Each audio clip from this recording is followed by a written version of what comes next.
Hai hai hai. Selamat pagi, selamat siang, dan selamat sore Indonesia. Kembali berjumpa Ibu dosen IRKH. Kali ini kita akan membahas mengenai perubahan organisasional dan manajemen stres.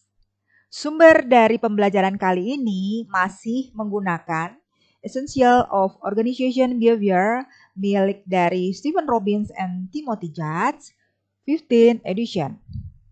Apa saja sih yang akan kita pelajari kali ini? Nah, yang pertama kita akan melihat bagaimana lingkungan menekan manusia dan organisasi untuk berubah. Yang kedua, mengapa perubahan itu selalu ditolak atau dilawan? Yang ketiga, bagaimana perlawanan dihadapi dengan cara pengelolaan perubahan organisasional. Yang keempat, kita akan melihat dari mana saja sih sumber-sumber stres dan bagaimana kita mengelolanya. Baiklah, ayo kita belajar bersama-sama. Ayo kita kuat dan ayo kita jangan tidak berguna. Berubah atau binasa? Ini merupakan seruan bersama bagi para manajer di seluruh dunia, di mana kondisi dunia yang selalu mengalami perubahan. Kita pahami bersama bahwa perubahan itu pasti terjadi dan inilah kepastian yang sejatinya harus dihadapi. Ada 6 kekuatan spesifik yang tercatat menstimulasi perubahan. Kita lihat sama-sama.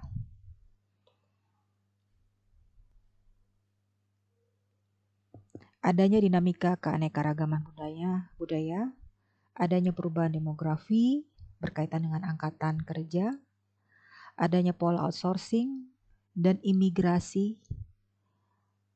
Dalam hakikat tenaga kerja, ini merupakan kekuatan yang membuat adanya perubahan. Kemudian dengan perkembangan komputer, digitalisasi, pertumbuhan situs jejaring sosial, migrasi dunia nyata ke dunia virtual, rekayasa genetik manusia secara digital. Ini merupakan contoh-contoh kekuatan teknologi yang mengarah kepada perubahan.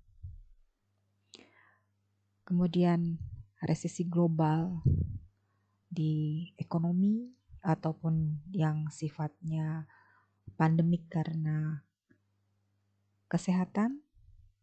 Ini merupakan salah satu tekanan atau pressure dari goncangan ekonomi yang membuat perubahan. Ada lagi persaingan global, dinamika persaingan global, keputusan merger, konsolidasi merupakan contoh-contoh dari adanya kompetisi yang mengakibatkan perubahan. Selanjutnya, kegiatan sosial, kecenderungan sosial yang mengarah pada liberalisasi, pengarahan kepada multitugas, multitasking, konektivitas, merupakan wujud dari kecenderungan sosial yang mengubah fase stagnan, fase nyaman menjadi perubahan yang dinamis. Dan yang terakhir, adanya blok-blok persaingan antara dunia timur dan barat, peta perpolitikan dunia, persaingan perpolitikan dunia yang pada akhirnya juga membuat status quo itu tidak pernah terjadi. Perubahan membuat adanya perbedaan. Nah, perbedaan ini dicemaskan dan ditakuti oleh begitu banyak orang. Tapi bagaimana bila perubahan itu justru direncanakan. Perubahannya itu justru dipersiapkan. Nah, di sini ada yang disebut dengan perubahan terencana. Apa itu perubahan terencana? Perubahan terencana adalah perubahan aktivitas yang disengaja, yang berorientasi pada tujuan. Apakah tujuan dari perubahan yang direncanakan? Pertama, berupaya untuk meningkatkan kemampuan organisasi untuk menyesuaikan diri dengan perubahan lingkungan. Dan yang kedua adalah mengubah perilaku karyawan dan organisasi. Siapa dalam organisasi yang bertanggung jawab untuk mengelola perubahan aktivitas? Di sini ada yang disebut dengan change agent atau agen perubah. Mereka ini akan yang bertugas melihat dan mengukur masa depan yang tidak atau belum teridentifikasi. Mereka lah yang akan memotivasi serta menciptakan dan mengimplementasikan visi. Agen perubah ini atau change agent ini, mereka merupakan manajer atau orang-orang di posisi non-manajerial. Bisa juga karyawan lama, bisa juga karyawan baru, dan juga bisa saja seorang konsultan. Ada 4 pertanyaan terkait perubahan-perubahan apa saja yang terjadi di hari-hari belakangan ini. Pertanyaan pertama, bagaimana perubahan teknologi mempengaruhi pekerjaan? Pertanyaan yang kedua, apa yang dapat dilakukan manajer untuk membuat organisasi menjadi lebih inovatif? Yang ketiga, bagaimana manajer menciptakan organisasi yang secara kontinu belajar dan beradaptasi? Dan yang keempat, bagaimana mengelola perubahan? Ego manusia itu rapuh dan melihat perubahan merupakan sebuah ancaman. Perlawanan terhadap perubahan menjadi positif saat didiskusikan dan dilakukan debat terbuka. Tanggapan atau perlawanan yang muncul biasanya berupa sikap apatis atau diam.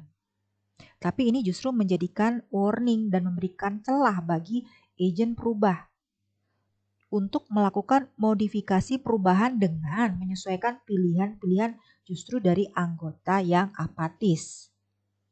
Nanti jika perlawanan dianggap sebagai sebuah ancaman dan bukan sebuah hal yang perlu didiskusikan, maka hal itu akan meningkatkan tensi menjadi konflik disfungsi.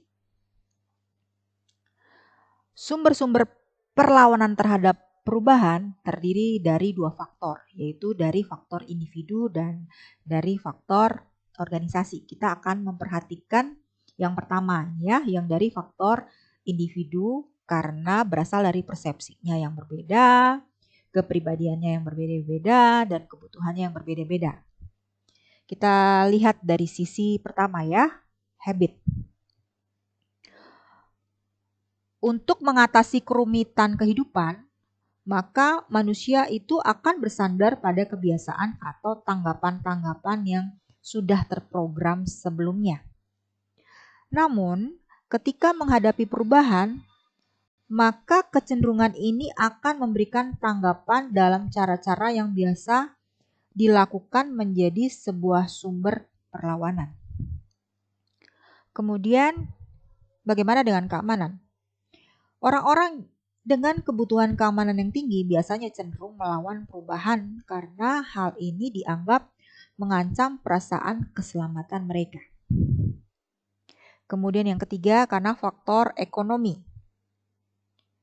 Perubahan dalam tugas pekerjaan atau kerjaan rutin yang ditetapkan dapat meningkatkan ketakutan ekonomi ketika orang-orang khawatir bahwa mereka tidak dapat melaksanakan tugas yang baru atau rutin terhadap standar mereka sebelumnya, terutama ketika gaji secara erat dikaitkan dengan produktivitas kerja. Kemudian yang keempat, ketidakpastian. Perubahan menggantikan ketidakjelasan dan ketidakpastian atas ketidaktahuan, dan ini yang ditakutkan. Dan yang terakhir adalah pemilihan informasi selektif. Para individu merasa bersalah atas secara selektif memproses informasi supaya persepsi mereka tetap utuh. Mereka akan mendengar apa yang mereka ingin dengar, dan mereka akan mengabaikan informasi yang menantang hal-hal yang mereka anggap aman. Itu yang pertama ya, dari faktor individu. Lihat dari faktor organisasional. Yang pertama, karena kelemahan struktural. Ketika organisasi yang telah menciptakan mekanisme yang sudah terformulasi menghasilkan stabilitas, maka ketika organisasi menghadapi perubahan, kelemahan struktural ini bertindak sebagai pengimbang untuk mempertahankan stabilitas. Yang kedua adalah fokus pada perubahan yang terbatas. Organisasi-organisasi yang terdiri atas sejumlah subsistem yang saling tergantung, maka salah satu tidak dapat diubah tanpa mempengaruhi yang lainnya. Oleh karena itu, perubahan dibatasi dalam subsistem cenderung ditiadakan oleh sistem yang lebih besar. Yang ketiga, adanya kelemahan kelompok. Ketika para individu ingin mengubah perilaku mereka, maka norma kelompok akan bertindak sebagai kendalanya. Kemudian yang keempat ada ancaman terhadap keahlian. Perubahan dalam pola organisasional dapat mengancam keahlian dari kelompok yang telah memiliki spesialisasi. Dan yang terakhir adanya ancaman terhadap kekuatan hubungan yang diciptakan. Pembagian kembali otoritas pengambilan keputusan dapat mengancam kekuatan hubungan yang diciptakan di dalam organisasi. Nah, hal-hal inilah yang menyebabkan baik individu maupun organisasi kemudian resisten dan tidak mau. Bagaimana mengatasi perlawanan terhadap perubahan? Nah, di sini ada sejumlah taktik yang dapat membantu para agen berubah dalam berhadapan dengan perlawanan terhadap perubahan. Kita lihat satu-satu. Edukasi dan komunikasi.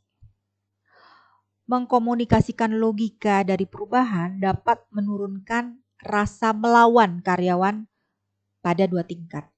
Yang pertama, dapat memerangi efek dari informasi yang salah dengan komunikasi yang tepat.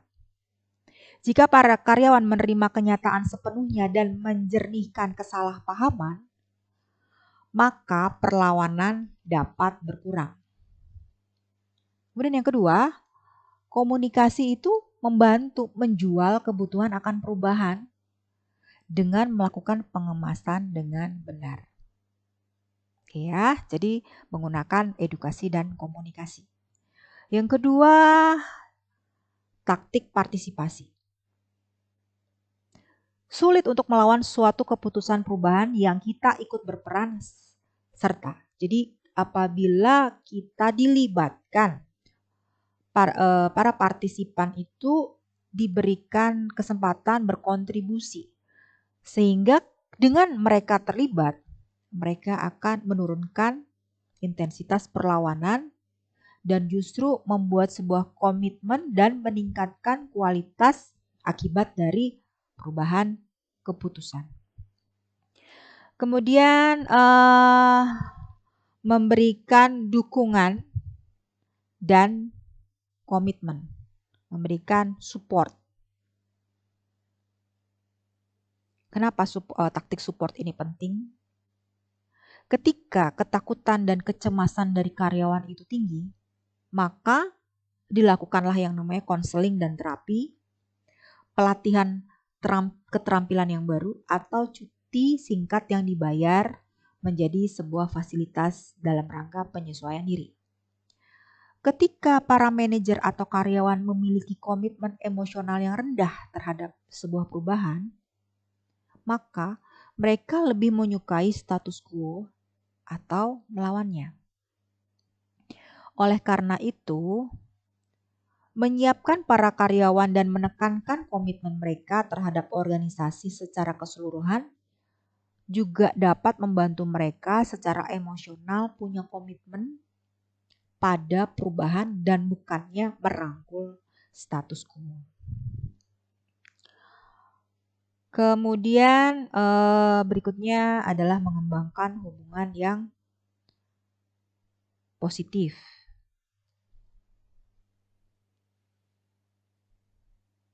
Orang-orang lebih bersedia menerima perubahan jika mereka mempunyai kepercayaan lebih kepada para manajernya yang akan mengimplementasi mereka. Ada sejumlah kajian yang menemukan bahwa para individu yang memiliki sifat yang melawan perubahan akan merasa lebih positif terhadap perubahan ketika mereka mempercayai agen perubahannya. Riset ini menyarankan bahwa jika para manajer dapat memfasilitasi hubungan yang positif, maka mereka dapat mengatasi perlawanan terhadap perubahan, bahkan di antara mereka yang biasanya tidak menyukai perubahan. Berikutnya berkaitan dengan negosiasi atau melakukan perubahan yang sifatnya adil atau win-win solution. Salah satu cara organisasi dapat mengurangi, meminimalkan dampak negatif adalah memastikan bahwa perubahan telah diimplementasikan secara adil. Kemudian taktik berikutnya adalah dilakukannya manipulasi. Dan maaf ini ya, kooptasi, bukan korupsi, manipulasi dan kooptasi. Manipulasi mengacu pada upaya mempengaruhi secara diam-diam atau rahasia. Memutarbalikkan fakta untuk membuat mereka menjadi lebih menarik, menyimpan ataupun menahan informasi, dan menciptakan rumor-rumor yang salah untuk membuat karyawan itu pada akhirnya menerima perubahan. Ini merupakan contoh dari yang namanya manipulasi. Bagaimana dengan kooptasi? Kooptasi pada sisi lainnya adalah mengombinasikan antara manipulasi dengan partisipasi. Ini adalah upaya untuk menyuap para pemimpin dari kelompok-kelompok yang melawan dengan memberikan mereka peranan yang penting. Meminta nasihat mereka bukan untuk menemukan solusi yang lebih baik, tetapi dalam rangka memperoleh dukungan dari mereka. Kemudian taktik yang terakhir di sini yang diusulkan adalah paksaan. Paksaan adalah menerapkan ancaman secara langsung atau memaksa para pelawan.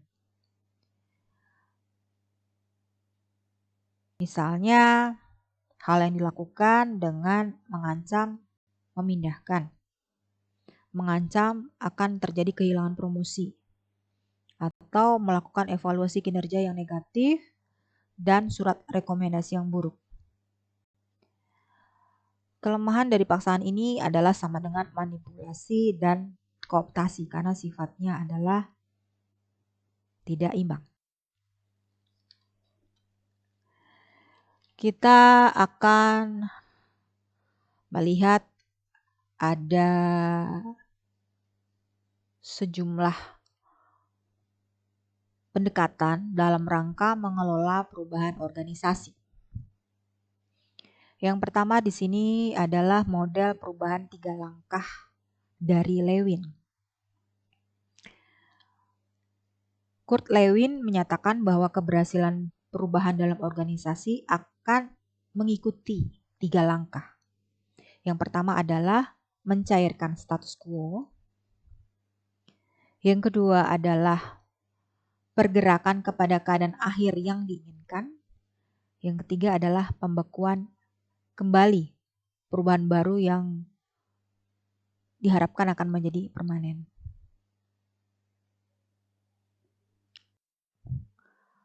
Pendekatan untuk pengelolaan perubahan organisasional yang kedua ada yang namanya 8 tahap John Kotter. Kita lihat satu persatu. Yang pertama adalah menumbuhkan rasa urgensi atas suatu perubahan.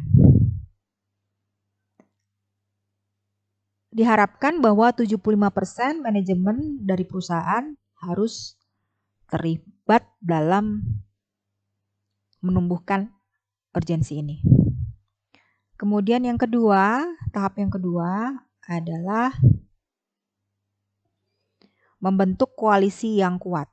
Jadi dengan penciptaan koalisi ini tentu akan menjadi sumber untuk kekuatan di tingkat bawahnya. Kemudian yang ketiga, menciptakan visi perubahan. Selain sederhana, visi diharapkan harus menjadi inspirasi, sehingga efek yang nanti diinginkan menjadi maksimum. Kemudian yang keempat, mengkomunikasikan visi perubahan. Tahap yang kelima, menghapus rintangan dan hambatan. Yang keenam, menciptakan sasaran jangka pendek. Yang ketujuh, pendampingan perubahan secara terus-menerus. Dan yang terakhir adalah mengkokohkan perubahan itu. Riset tindakan adalah suatu proses perubahan yang didasarkan pada kumpulan data secara sistematis dan melakukan seleksi atas tindakan perubahan yang didasarkan pada apa yang diindikasikan oleh data yang dianalisis. Nilainya atau outputnya adalah menyediakan suatu metodologi yang ilmiah mengenai mengelola perubahan yang terencana.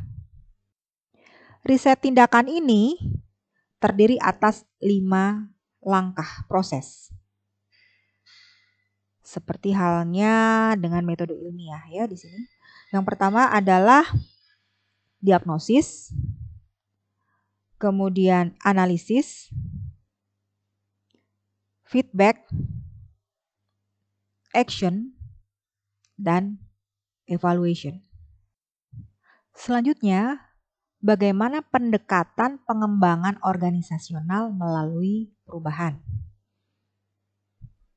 Kita bisa lakukan di sini diusulkan mengenai dikumpulkan intervensi perubahan yang terencana, kemudian menetapkan nilai demokratis yang humanistik dalam rangka meningkatkan efektivitas organisasi dan kesejahteraan karyawan. Metode pengembangan organisasional ini menilai pertumbuhan manusia dan organisasional melalui proses yang secara kolaboratif dan partisipatif, serta semangat untuk melakukan evaluasi.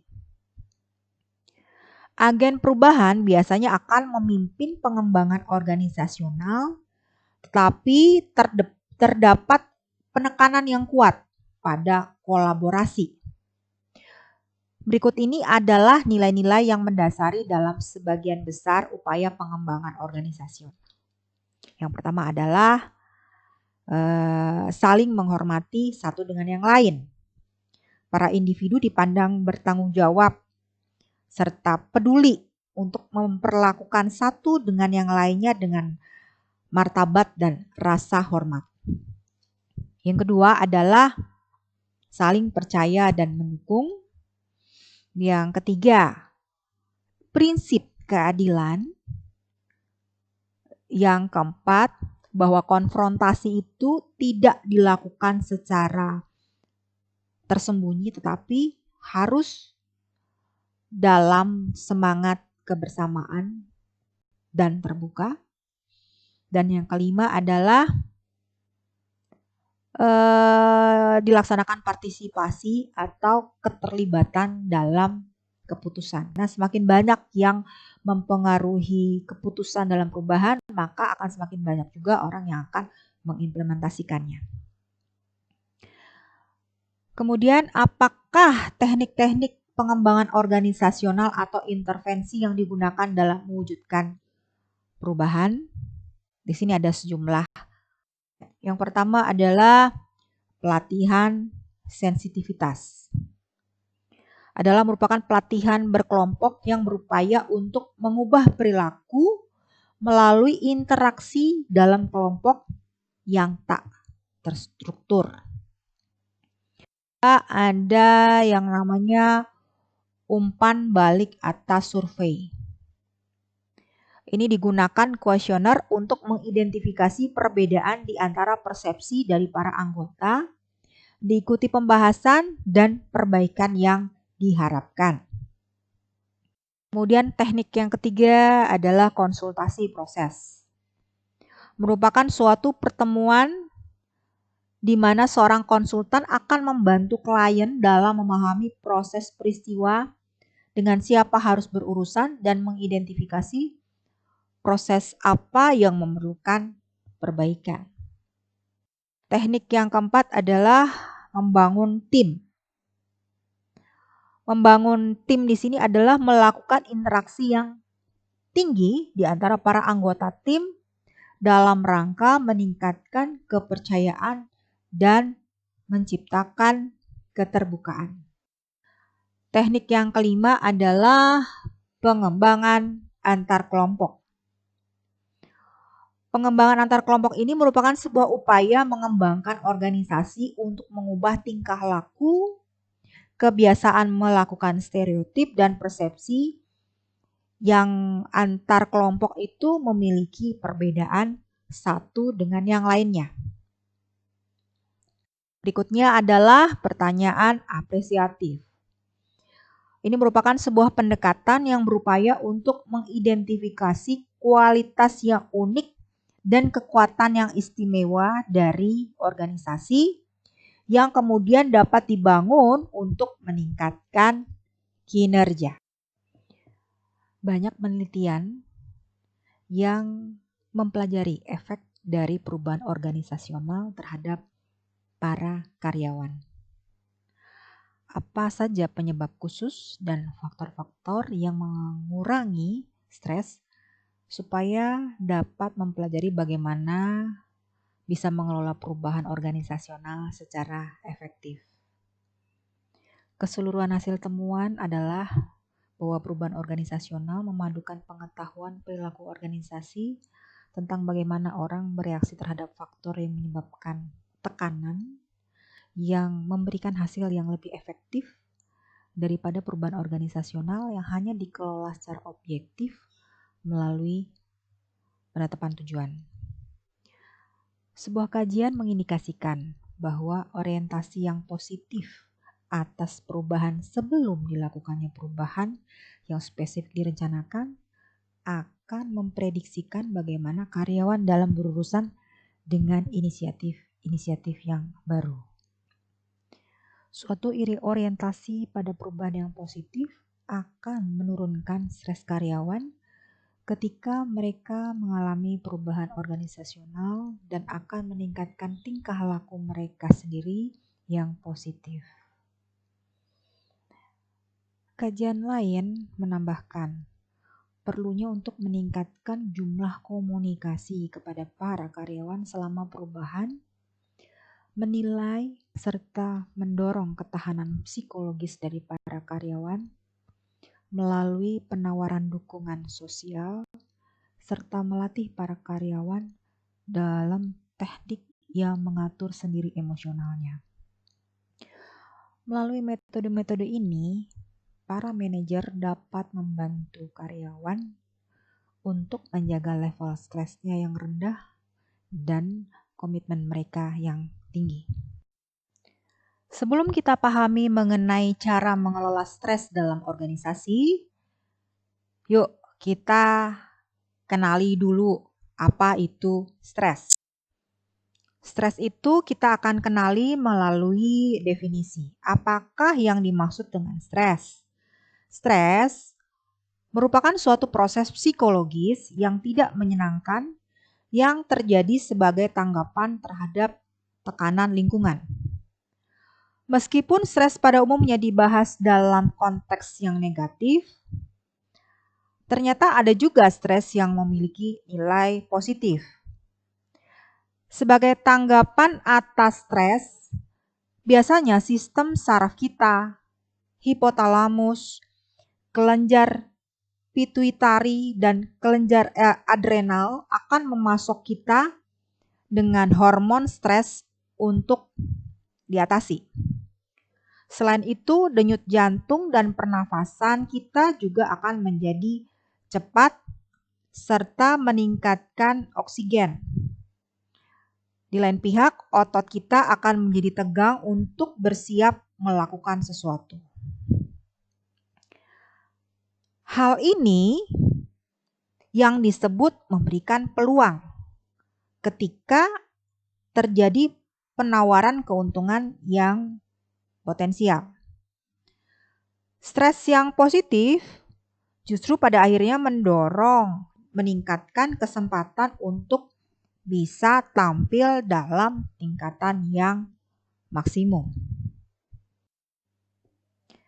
Saat tekanan pada beban kerja yang erat dan tenggat waktu menjadi tantangan positif yang mendorong kualitas pekerjaan, maka kepuasan akan diperoleh oleh seseorang.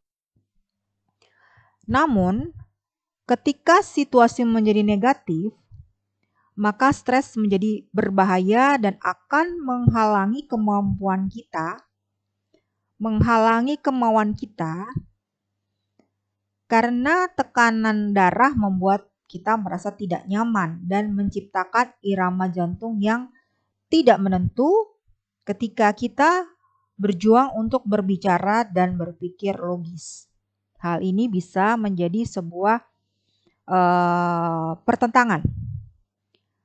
Apalagi dengan adanya birokrasi yang dihadapi, tantangan hambatan yang harus dihadapi, politik kantor yang tidak menentu, dan tekanan yang dirasakan, inilah yang menjadi yang disebut dengan hambatan. Terdapat 4 kategori sumber stres yang potensial. Yang pertama, karena faktor lingkungan. Contohnya, ketidakpastian ekonomi, ketidakpastian politik, dan adanya perubahan teknologi. Yang kedua, faktor organisasional. Hal ini terjadi karena adanya tuntutan tugas, tuntutan peran, dan tuntutan interpersonal. Contoh, tekanan dalam rangka menghindari kesalahan, tekanan menyelesaikan tugas dalam waktu yang terbatas, beban kerja yang berlebihan, atau mungkin memiliki bos yang sangat menuntut dan tidak sensitif, dan adanya rekan kerja yang tidak menyenangkan merupakan contoh-contoh real yang terjadi di tempat kerja.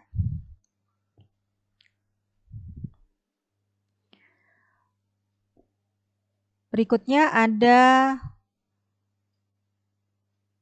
faktor pribadi sebagai sumber stres potensial berikutnya. Termasuk dalam hal ini adalah hubungan keluarga dan hubungan pribadi yang dianggap berharga. Kemudian permasalahan pernikahan, permasalahan hubungan dekat, juga permasalahan kedisiplinan anak-anak akan menciptakan stres tersendiri.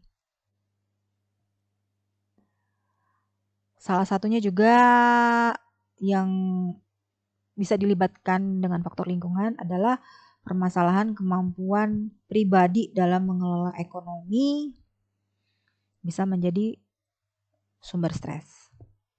Yang keempat ada sumber stres aditif. Ini terjadi karena penumpukan stres sehingga sumber stres yang baru dan persisten menambah level stres individu. Karena di sini kita pahami sumber stres itu yang tunggal kemungkinan tidak berarti, tetapi dengan menambahkan sumber stres akan mengakibatkan level stres yang tinggi dan mungkin akan berlipat-lipat. Ada orang yang mampu berkembang justru pada saat situasi penuh dengan tekanan. Tetapi ada orang yang kewalahan pada saat merasa tertekan. Sebenarnya apa yang membedakannya?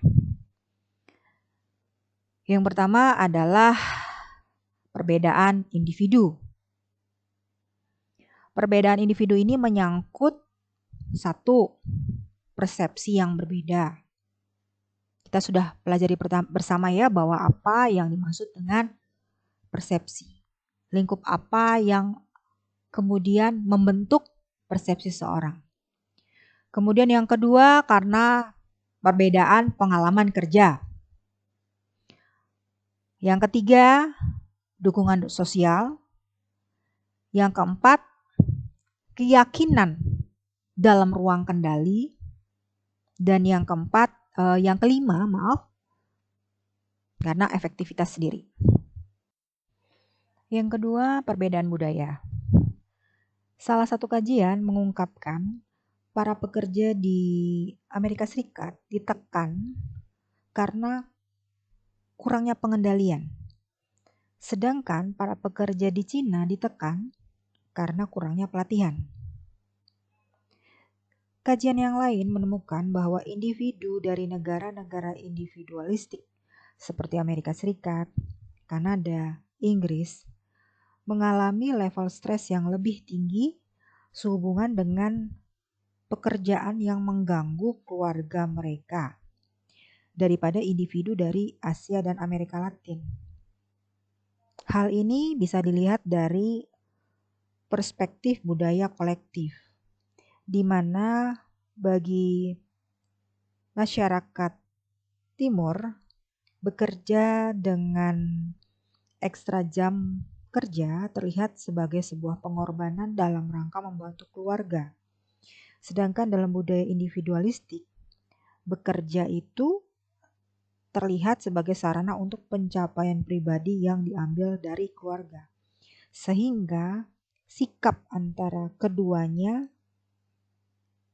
dalam bentuk produksi stres juga akan berbeda. Apa yang terjadi pada saat seseorang itu stres? Ada 3 gejala yang ditunjukkan dalam kondisi seseorang stres. Yang pertama, gejala fisiologis. Gejala fisiologis merupakan penciptaan perubahan dalam metabolisme manusia. Adanya peningkatan fungsi jantung dan tingkat pernafasan serta tekanan darah. Hal ini yang akan membawa seseorang merasakan sakit kepala, bahkan dalam kondisi ekstrim bisa mengakibatkan serangan jantung. Bukti-bukti memperlihatkan bahwa stres memiliki efek fisiologis membahayakan. Tuntutan pekerjaan yang penuh tekanan terhadap meningkatnya kerentanan terhadap penyakit, pernafasan bagian atas, dan fungsi kekebalan tubuh yang buruk, terutama bagi individu dengan efektivitas yang rendah. Kemudian yang kedua, adanya gejala psikologis. Ketidakpuasan kerja merupakan penyebab utama dari dilakukannya sebuah pekerjaan. Biasanya terlihat dalam bentuk ketegangan, kecemasan, kecenderungan lekas marah, kebosanan, dan penundaan kerja. Sebuah kajian menemukan bahwa stres berhubungan dengan beban kerja yang tinggi yang terkait dengan terjadinya tekanan darah yang tinggi dan menurunkan ketenangan emosional atau meningkatkan emosi. Bagi mereka dengan ruang kendali adalah faktor eksternal, jadi artinya mereka itu tergantung pada faktor eksternal. Mereka ini akan cenderung mengalami stres dan kelelahan berlebihan. Yang ketiga, menyangkut gejala perilaku. Gejala stres terkait dengan perilaku meliputi penurunan produktivitas, ketidakhadiran, dan tingkat perputaran. Demikian juga dengan perubahan dalam kebiasaan makan. Bisa jadi semakin dalam kondisi ekstrim tidak suka makan, atau dalam kondisi ekstrim sangat suka makan. Selain itu juga meningkatkan, bagi sebagian orang akan meningkatkan intensitas merokok dan konsumsi minuman beralkohol, dan efek lain kita bisa lihat pengucapan atau lafalisasi yang dilakukan dengan cepat, terlihat gelisah, dan terjadinya gangguan istirahat atau gangguan. Bagaimana caranya mengelola stres? Kita akan melihat dari dua pendekatan. Yang pertama, pendekatan individu. Pendekatan individu menyarankan seseorang harus bisa melakukan penjadwalan atau melakukan manajemen waktu. Hal-hal yang bisa dilakukan misalnya membuat agenda, membuat daftar harian atau checklist harian untuk diselesaikan. Jadi istilahnya itu tidak ada yang tidak terkendali. Semuanya diupayakan dengan prioritas waktu untuk kemudian menjadi semuanya bisa terjadwal. Kemudian yang kedua, hal yang bisa diusulkan adalah melakukan peningkatan latihan fisik. Misalnya dilakukan aerobik, jalan, ya, jogging, berenang, bersepeda. Nah, kegiatan-kegiatan yang sifatnya olahraga ini akan meningkatkan kapasitas paru-paru, menurunkan tingkat istirahat jantung, dan mengalihkan tekanan mental atas tekanan pekerjaan. Kemudian hal ketiga yang diusulkan adalah melakukan pelatihan relaksasi seperti meditasi, hipnotis, menarik nafas dalam-dalam, ya, bertujuan untuk mencapai suatu keadaan relaksasi fisik yang dalam dan menitik beratkan seluruh energi kita pada pelepasan tegangan otot. Relaksasi yang mendalam dapat dilakukan selama 15 hingga 20 menit sehari. Melepaskan ketegangan akan memberikan rasa kedamaian yang nyata, sama halnya dengan perubahan yang signifikan terjadi di tingkat jantung, di tekanan darah, dan faktor-faktor fisiologis lainnya. Kemudian pengelolaan stres yang keempat adalah melakukan perluasan dukungan sosial. Dengan adanya banyak teman yang saling mendukung, kita akan mendapatkan alternatif perspektif yang ditawarkan oleh rekan-rekan yang ada terhadap situasi yang kita rasakan menekan. Kemudian yang kelima adalah